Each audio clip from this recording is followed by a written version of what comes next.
Hello everyone, welcome back to my channel. आज है 19 अगस्त और आज हम लोग पढ़ेंगे 19 अगस्त के सभी इंपॉर्टेंट करंट अफेयर्स के क्वेश्चंस को और साथ ही सभी क्वेश्चन से जुड़े इंपॉर्टेंट फैक्ट्स भी डिस्कस करेंगे। तो चलिए स्टार्ट करते हैं आज का सेशन। तो आज का पहला सवाल है, विश्व मानवतावादी दिवस कब मनाया जाता है? तो विश्व मानवतावादी दिवस हर साल 19 अगस्त को मनाया जाता है। दरअसल 19 अगस्त साल 2003 को इराक के बगदाद में संयुक्त राष्ट्र के मुख्यालय पर बम विस्फोट किया गया था, जिसमें कि 22 लोगों की मृत्यु हो गई थी और इसमें संयुक्त राष्ट्र के विशेष प्रतिनिधि सर्जियो विएरा डी मेलो भी शामिल थे। इस दिन को चिन्हित करते हुए यह दिवस मनाया जाता है। साल 2008 में संयुक्त राष्ट्र महासभा द्वारा आधिकारिक तौर पर इस दिवस को मान्यता दी गई। इसका उद्देश्य है मानवतावादी कार्यकर्ताओं के योगदान को मान्यता देना, साथ ही विश्व में हो रहे मानवीय संकटों के प्रति जागरूकता फैलाना। साल 2025 के लिए इस दिवस की थीम है वैश्विक एकजुटता को मजबूत करना और स्थानीय समुदायों को सशक्त बनाना। तो आंसर हो जाएगा ऑप्शन डी, 19 अगस्त। अगला सवाल है, भारत के दूसरे सबसे बड़े क्रिकेट स्टेडियम का निर्माण कहाँ किया जाएगा? तो भारत के दूसरे सबसे बड़े क्रिकेट स्टेडियम का निर्माण कर्नाटका के बेंगलुरु में किया जाएगा, जो कि 100 एकड़ भूमि क्षेत्र में फैला होगा। इसकी क्षमता कितनी होगी? तो 80,000 सीटें इसमें होंगी। इस पे लागत कितनी आएगी? तो 1,650 करोड़ रुपए, जिसे कि कर्नाटक हाउसिंग बोर्ड द्वारा वहन किया जाएगा। भारत का सबसे बड़ा क्रिकेट स्टेडियम है नरेंद्र मोदी क्रिकेट स्टेडियम, जो कि अहमदाबाद गुजरात में है और इसकी क्षमता है 1,32,000 सीटों वाली। तो आंसर हो जाएगा ऑप्शन सी, बैंगलोर। अगला सवाल है, हाल ही में लॉन्च खेलो इंडिया जल खेल महोत्सव 2025 का शुभंकर क्या है? तो खेलो इंडिया जल खेल महोत्सव 2025, इसका आयोजन 21 अगस्त से 23 अगस्त 2025 तक किया जाएगा, जिसमें कि 36 राज्यों और केंद्र शासित प्रदेशों यानी कि 28 राज्य और 8 केंद्र शासित प्रदेशों के 400 से ज्यादा खिलाड़ियों की भागीदारी रहेगी। इसका आयोजन कहाँ किया जाएगा? तो श्रीनगर के डल झील पे।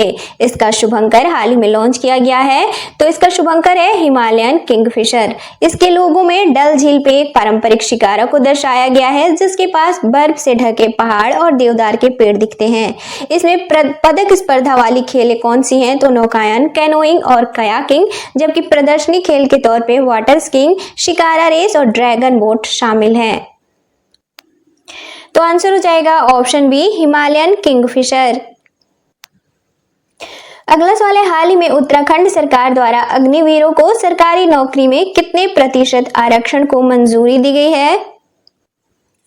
तो उत्तराखंड सरकार द्वारा राज्य के अग्निवीरों को सरकारी नौकरियों में हाल ही में 10% आरक्षण को मंजूरी दी गई है, जो कि अग्निपथ योजना के तहत 4 वर्ष की सेवा पूरी करने वाले अग्निवीरों को 10% का प्रस्तावित आरक्षण दिया जाएगा, जिसमें कि पुलिस, परिवहन, वन विभाग समेत अन्य विभागों के सरकारी नौकरियों के लिए यह आरक्षण लागू होगा।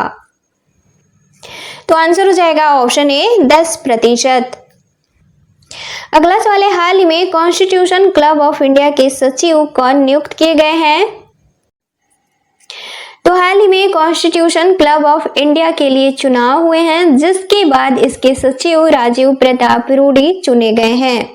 तो अब कॉन्स्टिट्यूशन क्लब ऑफ इंडिया, तो इसकी स्थापना साल 1947 में की गई थी, जो कि सांसदों और पूर्व सांसदों के लिए एक प्रमुख प्लेटफॉर्म है, जो कि दिल्ली में एक प्रतिष्ठित स्थान है, जहां पे सामाजिक राजनीतिक वार्तालाप यानी कि बातचीत और नेटवर्किंग का यह केंद्र माना जाता है।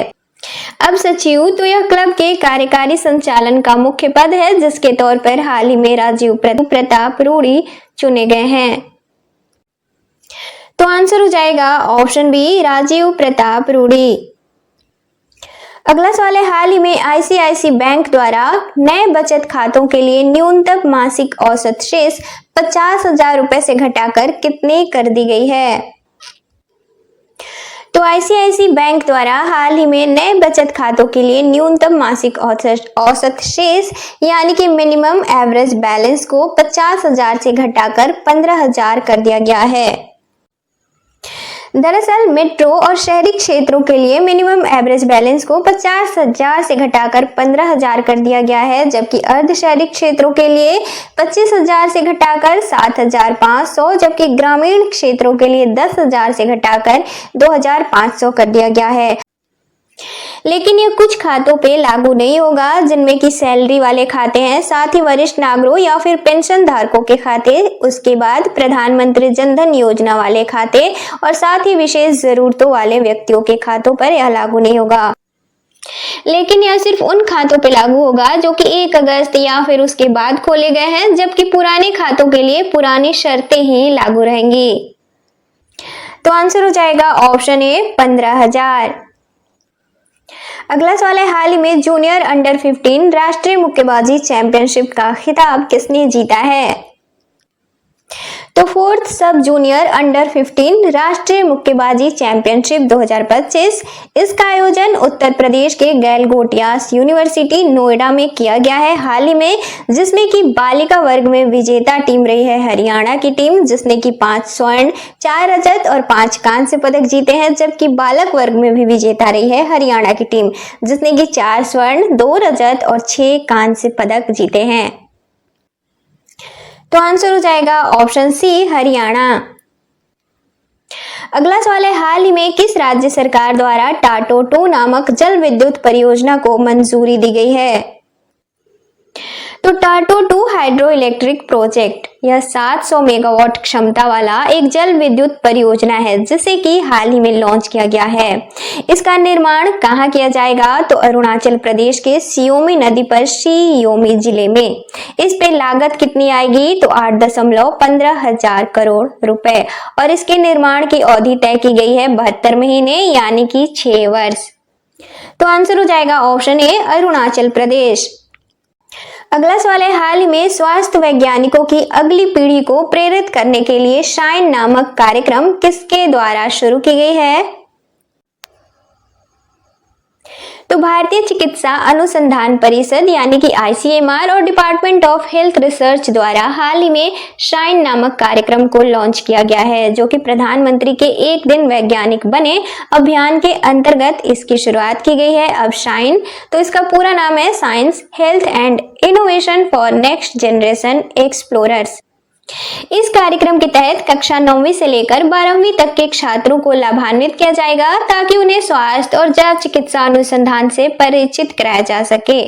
राज्यों और केंद्र शासित प्रदेशों के 29 जिलों के 13,150 से ज्यादा छात्र इसका प्रतिनिधित्व करेंगे, यानी कि इसमें इस कार्यक्रम के तहत सम्मिलित किए जाएंगे। तो आंसर हो जाएगा ऑप्शन बी ICMR।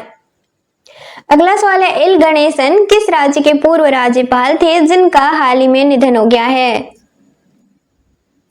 तो एल गणेशन नागालैंड के राज्यपाल थे जिनका कि हाल ही में निधन हो गया है। इसके बाद 7 दिन का राजकीय शोक घोषित किया गया है राज्य में, जो कि 16 से 22 अगस्त 2025 तक के लिए है।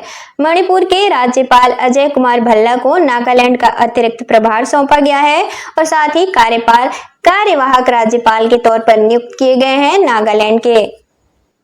तो आंसर हो जाएगा ऑप्शन सी नागालैंड।